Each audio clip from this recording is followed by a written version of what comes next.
You got This a is big coffee. red solo cup. The Grizzly Toby Keith That mug. is the That's how you know we're old, is now we drink coffee out of red Solo cups. yeah. I know. It actually keeps it was thick. This Yeah, looks it's, thin. it's a double wall. Yeah, it's a It's double awesome. wall guy. Yeah, that's Double the meal Grizzly. guy. That's There a you go. badass cup.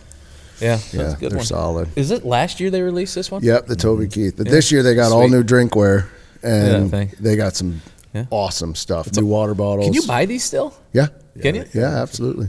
Yeah, they're I haven't nice. seen them.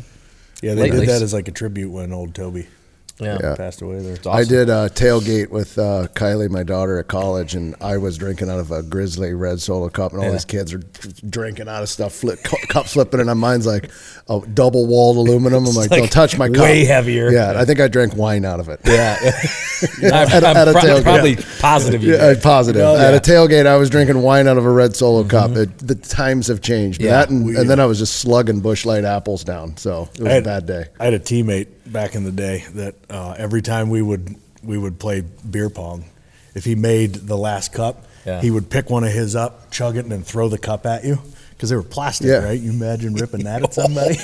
Yeah. Leave a dent in the Just sternum. like, tung. The kids have changed these days, man. Not to get down this rabbit hole. Welcome to Wilder Minds, everybody. Yeah. We're in the middle of stuff. But speaking of beer pong, I mean, what happened to the good old days where like the ball hit the ground and you just picked it up and threw it? Like they have a wash cup now. Oh, yeah. They don't like it. You have to put it in cups. There's no beer in those cups. That's water, and then the beer's off to the side. I mean, So high maintenance. are you kidding me? Yeah. Like we got like. I was building my immune system. You could get like, yeah, you'd get like polio from playing beer pong back then. Like it was like, and now No, we were in the AIDS pandemic. Yeah, so no, you you get could AIDS. full blown, not even HIV, like to actual AIDS. full blown AIDS you could get from the cups. And now they wash them and it's all and they're all sanitized. And I'm like, Yeah. what are we doing? I'm What like, are we doing? Yeah, Soft yeah. We used to generation. have loose ball where you just go, Yep. and you just loose ball was a free for all. Like body checking into the walls, and now the ball, and the guy hands it to him nice. He's like, hey, the ball fell down. I'm Loose like, ball. What? Yeah. What's I'm like, loose that's ball loose again? I ball. don't know loose ball. You don't know loose Is it ball? like fumble? Like Yeah, it's a that's fumble. basically a fumble. Yeah, like if you threw it and whoever Oh, yeah. over there, if it hit a cup and then it bounced on the floor, it was a fumble. It was like, and we'd go loose ball, and then everybody would go for it. Oh, God. And like there were some serious body checks thrown and windows and drywall. I was just going to say, at the end of the spring, it was a guaranteed drywall replacement and blind replacement. Yeah, because blinds were bad they got wrecked. because remember those old aluminum ones that like you Oh, bend they're one, then loud. 7 bend, and Yeah. then it didn't even work, and you pull it up. It was like, what are these for? Cheap. Yeah, Cheap. now like I literally threw it and it hit this kid's cup and it bounced down and he's like, here you go. He's like, I go, what are you Would have doing? been so much better if you'd have just blown Yeah, them so over. I started running. I was like, loose ball, and all That these would have kids. actually been. That's like a Will They Ferrell did. like Yeah, all the moment. kids went like they shuddered. They were like, "What are you doing?" And I'm like, "I'm gonna tackle you." They're like, "Why?" I'm like, "Loose ball." Yeah, it was a whole scenario. So I had to learn the. Kids aren't aggressive like they used to be. I talked to Wes. I'm like, have there been fights in the school this year yet? Yeah. He's like, not a fight. No I'm cap. like, really? Okay. We'd have one before lunch at least once a week. And then they wouldn't even get kicked out of school. Yeah. They'd just be like, you got to go over there. You got to go over there. And by the end of the day, they were smoking cigarettes out back together. talking to each other like, "Sorry, Billy, didn't mean to." You brought this up, so I'm going to go there. So Ryder came home from 8th grade. He's like, Dad, there's a fight in school. This was last year. He's a freshman right now. He's like, there's a fight in school. I'm like, ooh. I'm like, how'd it go? Like, how'd it go down? He's like, well, they were barking at each other. Barking. I said, what? And he goes, they were barking at each other. There's 2 girls, and one was a little dog, and one was pretending to be a big dog. No. And they were barking at each other in the hall. No. And he's like, and the little dog had a high bark, and the big dog had a low There ain't bark. no way. And they were. Is this real? This is real. I'm no. dead serious, guys. They barked. They barked at each other. What the? He's like, one of them thinks that she's a Pomeranian, and the other one thinks that she's whatever. Were they legit furries at the Yeah, time? yeah. Oh, like man. they walk. They have the tails and the whole 9 Yeah. yards. Oh, wow. So I immediately was like, "Ooh, we got a scrap! Like, tell me about it." Nope. No, it was a bark festival in the hole. So that's what they do now. They just dress up and bark at each other, That's it. steal That's each it. other's food. Growl. I mean, just win. Tell her to sit. Sit down. Sit. Hey, you guys got to look fight this, over. You gotta I look don't. this I up. wish I didn't hear that story. To be honest with you. But you got to look this up because this is fresh as of like 2 days ago. Lisa was on social and there was a barker, and she's outside of this store and she's on her hands and knees, and she's barking like in this town. No, it was on social Okay. media. She showed it to me. We actually were talking about the fight. That's how we got on the subject. So this lady's on her knees and she's barking at the door like she's a dog. And this German Shepherd comes out of nowhere and Like an actual dog? A dog just hammers this lady. And she starts screaming. She's like, "Oh my God, get off me!" And he's just. She should have just barked back. He didn't understand her. He was. It doesn't work for real dogs. She need to speak dog if she's going Like, to get into it. She's trying to intimidate people by barking at him, and this shepherd just comes out of the stage left and just boom, Shepherd. just rolls her. Shepherd pie. Yeah. Oh, that's funny. Well, we were. Well, if that's not a good intro. Yeah, welcome Jeez. everybody to Wilder I Minds. feel like we're back in the old school Wilder Minds before we got in our drop series. Yeah, I can't wait for these stories to come back. But yeah, we're having fun with it, guys. It's Yeah, it's episode great. 6, 7. It's episode 7. This Episode is 7. Big Rock Garden Day and really migration. I mean, Yeah. it was like 35 river miles, right around there. Yeah, So yeah, let's set the stage. We left Camp 2. We stayed overnight at Camp 3, call it Sand Camp. yeah. And we hopped in the rafts in the morning, and really, what do we have, about 2 hours roughly? We probably had like 6 to 8 river miles, about 7 river miles to the rock garden. Yep. And as you get to the rock garden, the rapids, it starts dropping, starts narrowing, and then the boulders start to appear. There's no more gravel. There's no more sand. It's literally boulders. Yep. Yeah. So set up the thought process going through here, because it's been 15 years since we went through the rock garden. The last time we went through was 2011, but nothing really changed. We flew it, crossed, or from the air we saw it on the way in. So it's still the same rock garden. Yeah. You haven't seen it on the way in. Remember, the water was. Yeah, I mean, you could high, barely high. even see a rock garden because the water was so high. So we were trying to figure out at this point the water level and what's going to be exposed and what isn't. Because when we flew over, everything was covered. Like it didn't even look like a rock garden. It was just flowing over top of everything. Yep. So we're hoping there was still high water, because if it's low water, it's worse. It's the worst thing in the world. So. In my head, high water can be bad too, because you get those can openers subsurface. Yeah, and you go over one of the tips of those with the raft, and just, you'll Peels you. Yeah, you'll peel it right open. Yeah. So as I flew over, I think I actually filmed it. I have to go back and Yeah. I think I got Osmo footage of it. Yep. Because it was. I remember looking down and I'm like, holy shit. Yeah. Like, what is that? It was just, the water was just ripping through there. And what's pretty unique about that is when you get to that spot in the river, I remember season 1, it was all about the rock garden, because there are decisions to be made. Because in extremely high water, it'll rip you open. In low water, you're going to have a real hard time getting through it. And if you do have a moose on the raft, you're going to have to portage like no matter what. Yep. And that is a really long, hard portage because of the rocks. But that spot right there, it's like the spot where the river's choked down, the flat water comes in, it flattens out and widens right there, which is why the rock garden exists, because it gets real flat, real shallow like that. And then at the far end, it starts to pinch back together, and that's the elevation change. Yeah. So it's like a little, almost like a plateau, if you will, right before you dump off and you hit that big elevation change. It just, it can be, no matter what, it's not good. Yeah. Right. Well, and so to back up, we call it the rock garden, right? So, but for Super Dave, who's listening and is going to ask me later what a rock garden is, it is exactly what you're thinking. It looks like like you said, It's a graveyard of rocks. It's a graveyard, It's a and boulder basically field. it is the top of these rocks are sticking out everywhere, and there is no really path. It is like what we had to do in the show. You got to get out and you got to line your raft. You got to pick the lane that you're going. Otherwise, you find yourself either on top of one where you're stuck, or you're ripping something open, or you pick the wrong one, and now you're dragging through the entire process to get back to some thicker water. So it really is. It's a super wide area with exposed rock the entire time. There's And not no one channel. channel. Yeah, zero there's channel. not a channel. It's just flowing in all directions. But we can tell it's coming because there's a chute, like you said. It narrows down, and then you can see the elevation change. Again, immediately it goes from you're in flat water to then boom, all of a sudden we pick up and now our speed's up and we're going, and then it's like rapid, then turn, then flat water, then rapid. So it's dropping down into this thing and we know it's coming. But it's definitely a little bit different, but I do like the way that we do it because we're bow and stern, and there's a method to that. Yep. You know, as we go through that, there's a whole lot of talking back and forth and yelling to each other about the lines. Yep. Basically, is how we do it. Yeah. So the top section's a pretty easy float. Yep. All the way down to the rock garden it's not very technical, but then from the garden on down, it can get pretty technical at times. Yeah, in the garden, so we've got about 125 river miles. The garden sits about mile 45-ish, right around the river mile 45, river mile 50 probably, right around in there. So it's like 30% of the float.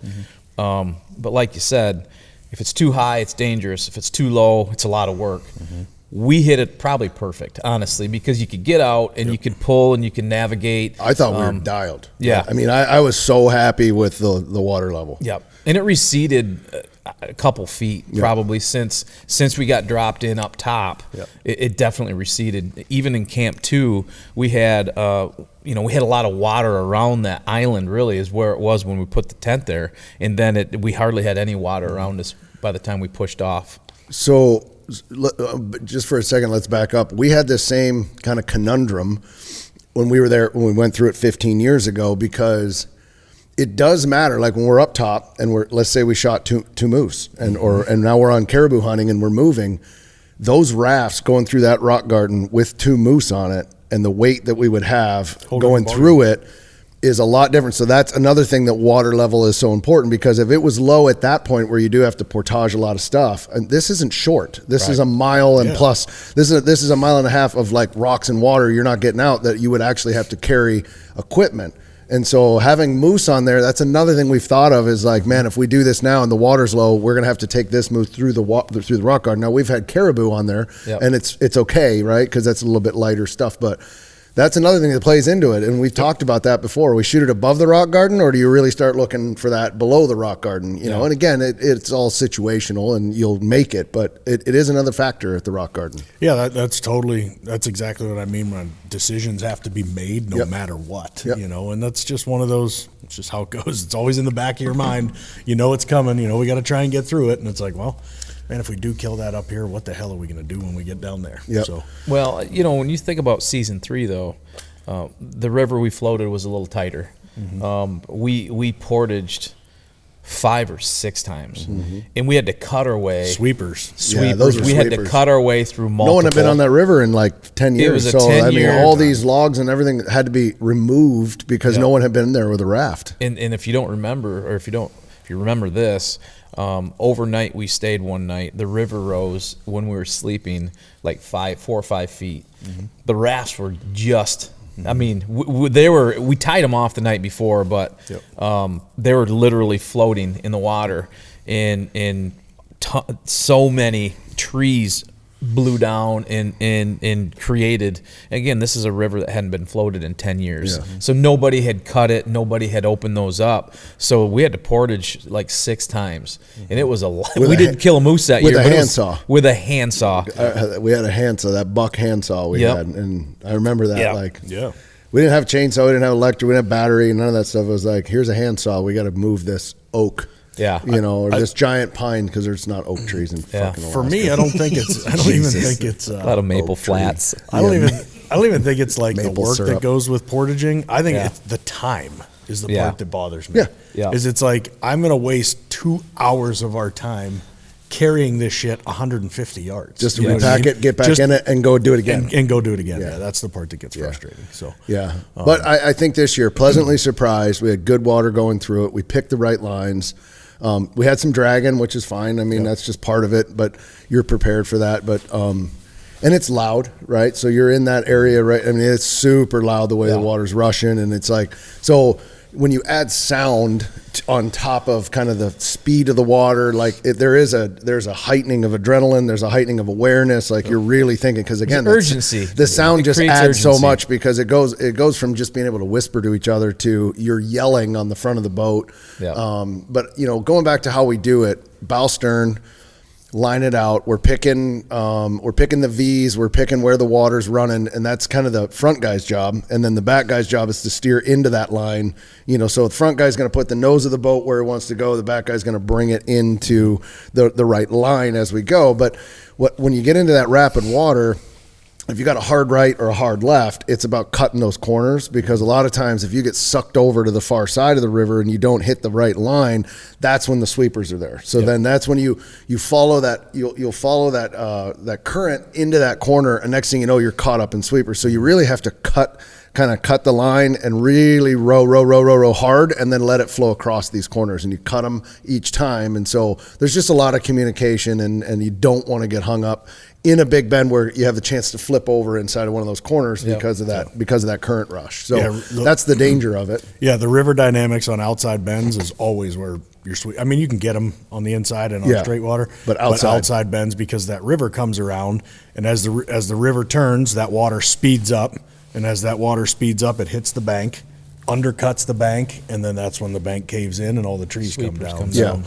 It's deadly. The faster you can get to the inside flat water, the better. Yeah, and sometimes, I mean, you're you're rowing so hard that you're almost in place, like you're not really doing much. And then if you just get the nose, a lot of times this water's rushing, but you're stopped, because you're kind of in that eddy, and then all of a sudden you'll skip it. That's better, because if you're going into those bends full speed, I mean, and we've had it happen, and we've lost guys. We've had guys pop off the tent. I know or pop off the raft. I've fallen off before. We had a camera guy years ago, Panama. He went off in the middle of everything, and that's dangerous, because your waders fill up with water, hypothermia, all the stuff that happens so fast. So every one of those sweepers is just a little edgy, but I think now you've got the experience, and we're not talking class 5, so you're able to control it. This hits 3, but I think is it a class 3? I think it gets to 3. Where I went off was on a different river, but it was like, you guys ever see Robin Hood Men in Tights? Yeah.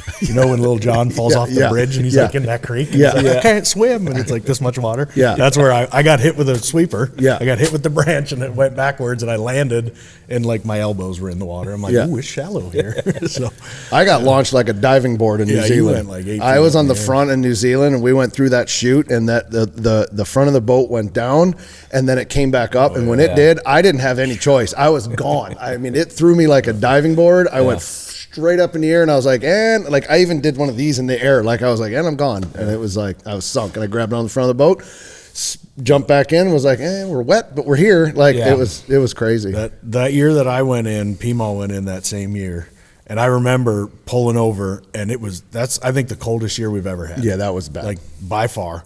We pulled over, and when he got to shore, I mean, he was soaked. Yeah. And I remember saying to him, I'm like, all right, let's get your dry shit out and put it on. And he literally looked at me, he's like, I'm wearing everything I have. Yeah. That's how cold it was. Yeah. So we started peeling into our stuff. Like, what do I have that I'm not wearing, because we take stuff, but not extra for everybody.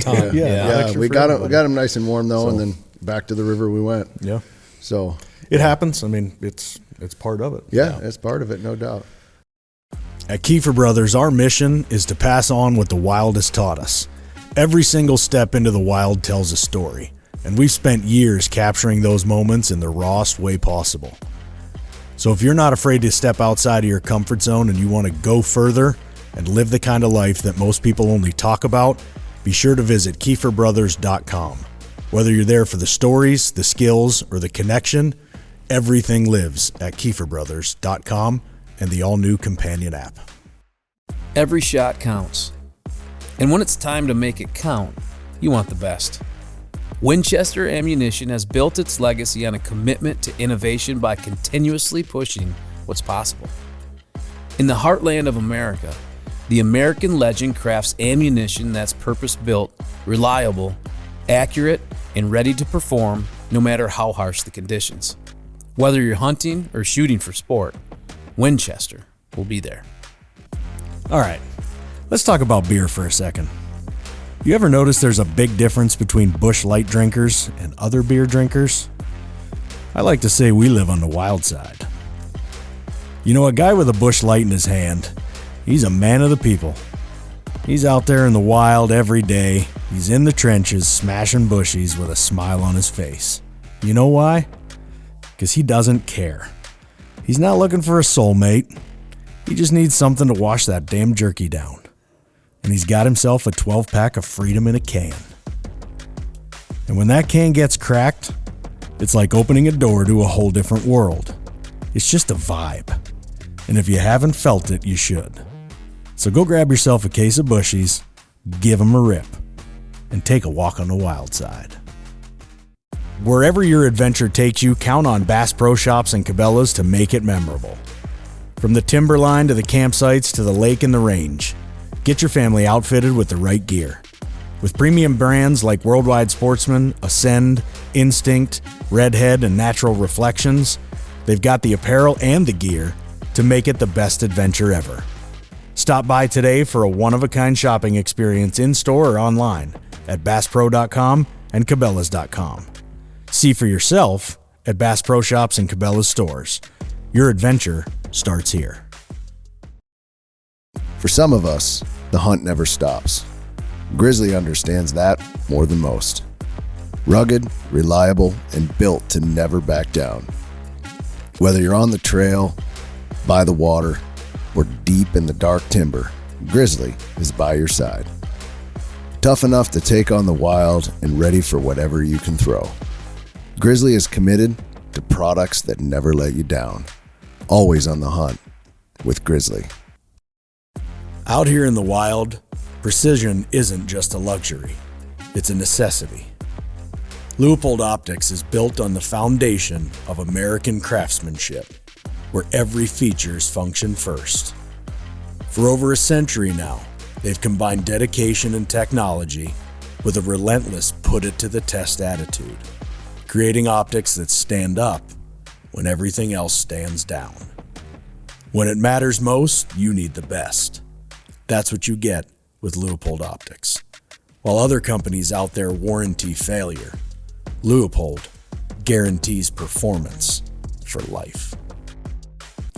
You've got things that matter. Memories, heirlooms, documents, firearms. And we all know that life is unpredictable. At Winchester Safes, they make sure life's unpredictable moments don't take those things from you. They use state-of-the-art methods that refuse to sacrifice quality. They put everything they have into their products, offering proven protection and peace of mind.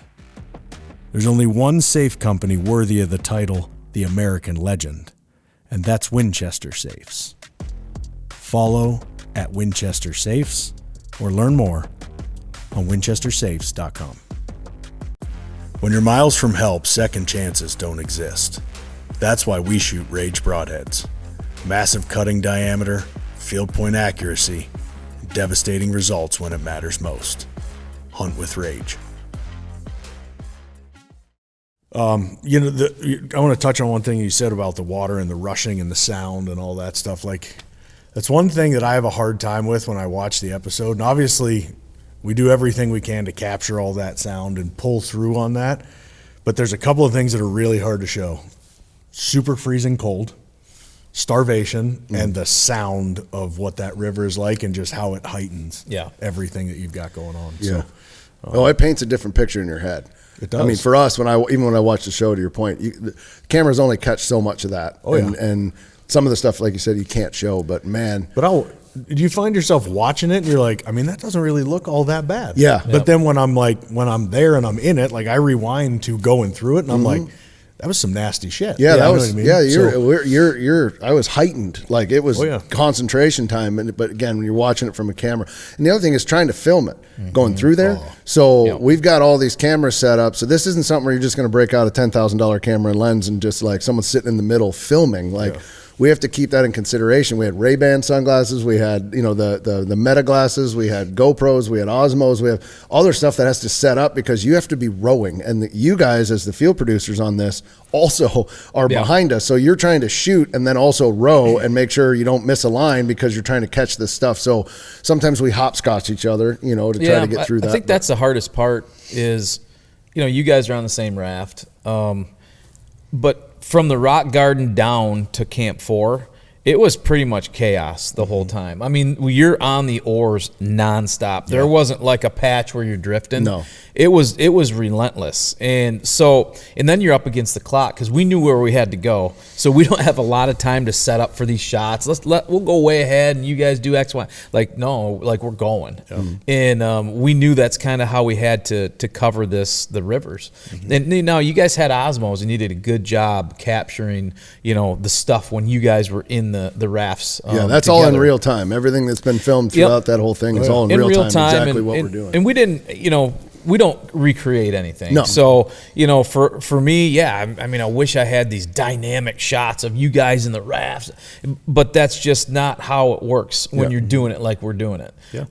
And, we're in the back. You guys are up front, finding lines, and so are we. Like, the last thing you want to do is dump a raft, and especially with production gear, and we have cameras that are kind of loose, so we can grab them quick if we come around the corner and there's a moose or a caribou. So we're ready to go, but the main objective is to capture enough from the rock garden to Camp 4 when we ever find Camp 4, and at least piece that together because. And then along the way you run into things like we did we were about probably 3 hours past the rock garden, probably 10 or 15 miles, river miles in, and we were behind you guys a little bit. You guys had a heavier raft, so you guys were faster than us basically the whole time. There's taking on just a little bit of water, so that little extra weight kind of moved you guys along a little better, but we come up and you guys are around standing on a gravel bar, and you got the Osmos out and you're filming, and there's some pretty wild shit that you guys ran into that we caught up to. Yeah, it was a caribou kill. Well, it was the dead giveaway was you and I were rowing and the ravens went off. Yeah, ravens and the we eagles. heard the ravens and then saw an eagle, and then that is a dead giveaway for heightened awareness. Because now there's a bear somewhere because if there's a kill, there's going to be something somewhere. So we went into like, okay, like that's not good because you can see it. They're all in one tree, and we're like, just be prepared for what's here. And you don't see that. You don't see ravens in a tree unless there's not in a group meat. like they were, right? So then we both said at the same time ravens because we knew like that. We heard them and we looked. So we pulled over actually a little early so that we could assess. Well, instead of coming around and being right on top of a giant grizz, we're like, let's just assess this. So we pulled over a little early and started to investigate. Opposite side of the river. Yep. Just to get an idea of what's there, and then realize we looked into binos and we're like, okay, now, and then we kind of assessed it. We saw the kill. There's enough space and gravel for us to row to the other side and get there, so we had time between that and the bush. Like it wasn't right in the bush where something could come out, so we're like, let's go check it out. So then that's what we did. Yeah, there's a saying in the bush, and I learned it a long time ago. A guy told me every raven's got a wolf. Yeah, and I mean they're a scavenger bird, right? And so anytime you see one, you know that there's going to be something dead. Likely something dead around there somewhere. Yeah. And when we got up there, we got out on the gravel bar. I mean, that gravel bar was a mess. Yeah, first caribou we saw. Yeah, dead. Grizzly kill. Dead. Awesome. Everywhere. And so far from where they would normally be. Oh, yeah. So we were like, well, a couple things. One, that's a good sign there's a caribou here, which means there's more. And that's when the tracks up. That's when you got and you really saw the tracks. Yeah, and that's when we started to see like, they migrated here. They finally, we hadn't seen a caribou all trip, and that's the first time that we actually saw sign of anything caribou. Yep. But we didn't know if it was 24 hours old, 12 hours old, and these tracks. I mean, up there, they can walk through days ahead, but it looks like it's. So you're trying to assess like, okay, when did they come through? But these weren't. This wasn't 5 caribou that came through. This was hundreds of caribou came through, if not thousands. Dude, by the time we actually got into every bank after that, we were like, oh my God, thousands. And we missed it. I think we missed it by a handful of days, just a couple. Honestly. I think so too. Just a couple. It was so fresh. When you look at those tracks, a lot of those tracks still had sharp edges around them. Yep. And, usually that. Weather hadn't eroded anything. It was still it was still the stuff, the little sand was like up on top, like it wasn't. So, it makes you think too, like, God dang it. If we'd have headed down, earlier, and we just said, you know what, these moose are too far. If we made that decision 2 days earlier, we might have literally been in the middle of National Geographic migration caribou. I've thought about that so many times because the caribou use the river as a highway, right? They're not in, I mean, they are, but usually if they can stick to the river, they will. They don't go into the heavy, nasty kind of spruce stuff because it's just not easy to get through for them and their antlers and the whole thing. So they follow the river just like a highway. And we'd have been parked. We'd have been parked on one of those gravel bars, camped out. Yeah. And we'd have heard click, click, click, click, click, cloppity, and here they come. There'd have been thousands of them. I mean, that would have been one of the coolest things ever. Yeah. I know. So one of these years, it's going to happen. Yeah. It's going to happen. Yeah, we're going to catch the right. We're going to be right in the middle of them. We've been in the middle of them, but in up top. Yeah, where it's you're big, seeing wide them vast. from a distance. They're all over, and but you're they're seeing not- 25, 30 at a time. Yeah. This was thousands Tight. upon thousands. Within tight. 100 yards of you. Yeah, I mean, it looked like. I mean, it's so hard to explain. I mean, the sand, the tracks. I mean, it was dug. It was like these Looked are like like they ran looked like dirt cattle bike through. trails that were coming out, and it was so heavy. And it's like that's not 50. Like that's Yeah. hundreds of them. Yep. And then there's 10 of those trails, like that are coming out of the side of the sandbars, and Yeah. you're like, man. I mean, they were in here. So And so there's we knew they were velvet around, shed. though. There's velvet shed on the ground. Like Yep. there's literally, you look around. There's these little snake pieces of velvet all over the place. That doesn't happen if like 100 go through. Yep. That that doesn't just fall off like. But a with couple- that comes predators as Yep. well. So this is where we were like, okay, so not only are the caribou here, but the bears are also down here because they know they're there, and we're standing over top of one, and this bear decimated this caribou. Which is if it was one or two, I don't know what it was, but it was. I mean, he buried part of it. He did a shit circle. Well, what this bear Blows my mind. what this bear did, I've literally never seen in the wild in my life, and it was fascinating. Yeah, so the carcass basically, the grizz shit in a perfect circle. I don't remember how many he counted. I counted them on camera. There's like 15 of them or something. In a perfect circle all the way around the carcass, like every 2 feet. He had a lot of shit in him. It's unreal. Piles. He ate a whole caribou. I mean, obviously he's marking his territory, right? But the funny thing is, when I look back on the footage, each pile was a different color, so like it dried out. So there was a wet one, a little wetter, and then as it went around, they changed color and they were drier because he did it for days. Yeah. Like 2-3 days, he shit around it. I mean, I was fascinated. And we've seen it, like you go back to pouches, like they'll lay right on the carcass. Yeah. They'll literally sleep on it. Yeah. And I'm sure he was, and maybe he was just like, I'm not going to really go anywhere. I'm just going to get up and take a shit over there. Yeah. And he But it was a perfect he just kept circle. spinning around. In a But it circle. wasn't like there was 3 together. They were perfectly symmetrical. Yep. It was like it was like a Blair Witch Project. Yeah. You know, when they set those stones all over? 100%. Like there was a pile of shit, perfectly cylindrical. Yep. I wish we could have had a drone. Yeah. Because the view from up there looking down, carcass in the middle, and that I mean, it would have looked like a sacrificial. Shit circle. Yeah, shit circle. That's what it is. So that's a technical term. If the you didn't realize, sacrificial shit circle. grizzly Say that bears, fast. grizzly Yeah. bears take part in Sacrificial, the shit sacrificial circle. shit circle. Sacrificial shit circle. I mean, That's yeah, hard it to was say. it was Really hard. crazy. Try and say that. You know you're in your car listening right now. I'm trying to say it. Sacrificial shit circle. Sacrificial shit circle. He had. I mean, he drug parts of the carcass all over the place, rib cage and legs. I mean, there was shit everywhere. Yeah. So, Dismantled. yeah. Yeah. And It was the ravens were there and the eagles just to kind of pick up whatever scraps they could find. I was waiting for Brad Pitt to come out of the side for last episode or last scene of Tristan? 7. don't know why No, he never- 7 when he found Oh yeah. remember 7? Oh, Ooh. yeah. The moon. The of box. bear. What's in the box? Morgan Freeman. What's in the box? I thought you were going, why didn't he kill that big old bear anyway? Oh, yeah. That grizzly Tristan. Yeah, Tristan. Huh? Yeah. Yeah, so it gave us hope because the caribou migration's down here, and you don't know, is that the first wave? Yeah. Like, did we hit the last of them? So now we're on high alert when we're on the river because now it's like, okay, because everywhere you looked was trails. So it was like, is there going to be another one? And so we just kind of high alert, and then we ended up getting to what we call Camp 4, but and just assessing. I mean, we're starting to run out of time because we want to hunt. Like, we're in it now. Mm-hmm. Once we got through the garden, we kind of knew we're in the territory that we want to be. It was just a matter of finding the right spot, looking at everything. And I love the camp that we ended up like. Yep.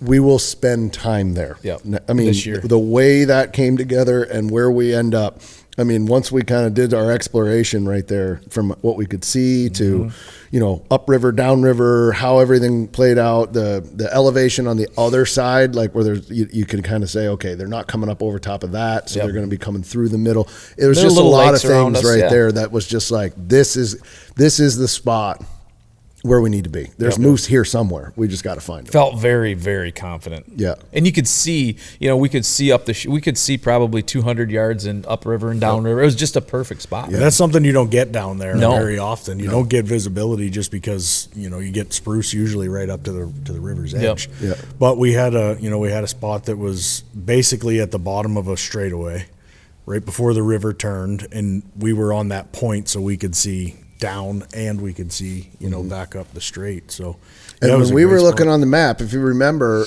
we knew that it was going to go hard river left and then hard river right. But then when we got there, the river had carved an entirely new channel that was not on the map. The map lied. The map was we're looking at it going, we're supposed to be going left. Then you realize this is an empty channel. Yeah. So that's why we could see so much. That's where the river used to flow. But this new river, it completely blew a new channel and was going right. It was. I remember measuring it. We'd have gone like river left about a half mile before we started to come back around. Yep. And where we stopped, the river actually went right. Yes. And it was like 3/4 of a mile to where it should have been. Yeah. You know what I mean? So it was a whole new channel. It's not like, it's just 50 yards over there. It's a whole new thing. So we eyed this up though because 15 years prior, we called it Mountain Pop. There was a mountain that was a big elevation change. We went up. It's probably a couple 100-foot climb, and we just glassed that whole area. Season 1 for probably 4 or 5 hours. Beautiful, but we just kept going. But that Mountain Pop, we call it Mountain Pop. That's where we were looking for to set up camp, and then we found this. We kind of had this earmarked for a long time. Yeah, it's just when you look at the map, all good things. I mean, you would put an X right there. So that's where we put the X. It's and we find this out later. It's not in the show, but as we leave with that, and this will be in other episodes, but we find out Mountain Pop. There's a rock slide on Mountain Pop. So what we were hoping to do, I'm glad we stayed. Because we were actually thinking, well, what if we just go another mile and get to there and use that elevation? But we also knew, having been there once 15 years ago, there wasn't area to camp. It went real close to the mountain and was gone, right? There wasn't this area where you could set up. So we're like, let's just be safe. I'm glad we did, because when we actually do get on the river again, it's not far. We realize there's a slide. And we wouldn't have been able to get up there anyway. Just the way the rocks were. I mean, those were huge rocks. It would have taken hours to get what took us 15 minutes before. So again, terrain change. What you thought was there is totally different. The river's changed. So we ended in a great spot, and just everything comes together right at that place. And I did love that camp. That was a cool camp. Well, it's got a lot of the things that we talked about last episode behind the scenes when you're down there looking for those oxbows, looking for those dried up riverbeds that give you visibility that you can get in and work with. It's easy hiking if you want to go a 1/4 mile or a half mile or 3/4 of a mile. You just walk the dried up riverbed. You're not trying to pick your way through all the spruce and shit. So, and we're on a straightaway, so water sound is way down. You could lay in the tent and hear a moose coming versus we were right where we were before if you're on a bend. So we're just high enough up on the bend. Just again, everything about that was you had room to move, to your point. We had quiet. We were able to see a good distance, and it was, had we had 10 days left, 8 of them would probably been spent right there. I mean, it was you could be there for a long time. It was that good of a camp. So, but I couldn't believe the caribou tracks when we were there. Yeah. And, obviously knowing there's caribou there, knowing there's grizzlies there, I think we were all cognizant of that. It's we're here, but so are they. So everybody just stay on their toes. And the other part about that camp is, I don't know if you guys remember this or not, but those ravens they were always in sight of us from camp. or at least in earshot all day. Yep. Like, you just hear them. You'd see them fly around. You see the scout come over and land in a tree, and he'd start squawking, and then you'd hear 50 of them back there start squawking. It's like, and so they're there for a reason. You know, obviously that kill that was upriver, but that was a little ways upriver. Yeah, it was a little ways upriver. So they were there, and usually, like, to me, that's, you know, they are where the animals are. They are where the wildlife are. Yep. So it's a good sign. Yep, for sure. For you guys, I don't know if it was the same, but I think it was. But, you know, getting through that, having a hard day, and then finding a camp like that, you'd think would be, like, so tiresome, but actually was a spirit lifter. Yeah. I feel like it was kind of like going to bed that night. I was so excited for the next day. For sure. Because one, now we're 2 days of rowing in. We put in the hard work, and we got through that section. Now we're really into that. We got time to hunt. So that's kind of what we talked about up on Bald Hill. We're going to have to go hard, and then we're going to have days where we can hunt, and then we're going to have to go hard, like, just, you know, with the time that we're going. But it felt good that night laying down in the tent and going, like, tomorrow morning at daybreak, it's like, we're in it. Oh, and yeah. It's just like, I don't know, for me, I was like, the anticipation of that next day, just based on what we've seen in the sign, I was pretty jazzed to get up, get a coffee, and, like, start glassing and calling and figuring out what we're going to do. Yeah. So, in that camp too, not only did it have, you know, hundreds of caribou tracks, but there was a lot of big bull tracks. Oh God, yeah. You know, They were everywhere. there were For the first multiple. time, yeah. For the first time, a lot of big bull tracks, wolf tracks, caribou tracks, grizzly tracks. Like, there was everything there, and you know, we'll talk about it in the upcoming episodes, but. Yeah, wish we could have stayed there longer. Yeah. So much available food. Like when you start looking at all the willow and stuff that was available, so much available food. And there was one spot I ended up hiking over to. I think it's in this episode. But you could see where the banks were worn down going into the river and out of the river. Like they were trails. They weren't like a moose walked here. It was like, this is where they come all the time. Yeah. And so when you see that, it just gives you hope of like, all right, the resident moose are here you know, somewhere. Yeah, that's episode 8. That's next episode. Is it? Yeah.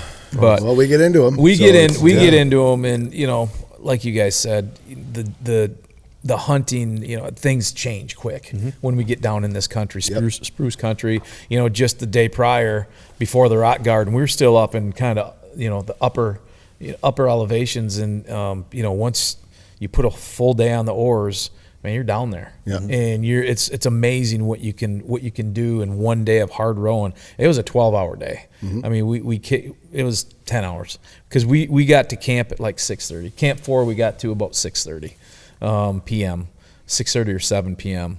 And we started at like 7:30 that morning. Yeah. By the time we scouted, when we got there, and basically said, okay, this is it, and we finished camp, it was dark. Yep. Like it was, and that's what we always try to do is like, you don't want to pull over at dark because you want to be setting up. So it's like right before in that dusk period up there. But we're losing a lot of light on both ends at this point too. Yeah, we're losing minutes a day. We're minutes upon minutes. So I mean, it's like, you know, it's getting lighter later and it's getting darker sooner. Yep. And we're starting to feel that. Yeah, the days are starting to get a lot shorter, and we're feeling that for sure. Yep. So, well, that was episode 7, the Garden of Rock. The Rock Garden. We're going to continue to keep going. Thanks for listening, everybody. Keep these short, 40 minutes each. Just try to give you guys a behind-the-scenes look of what's going on and some insight into the new styles of beer pong. So you got that. You got that going for you. Thanks for listening. Subscribe. Do all the things. Join us over at KeeferBrothers.com. Check us out on Instagram. Have some fun. And thanks for watching Dropped and listening to Watermelons. Loose ball. Mama say it's a new day song.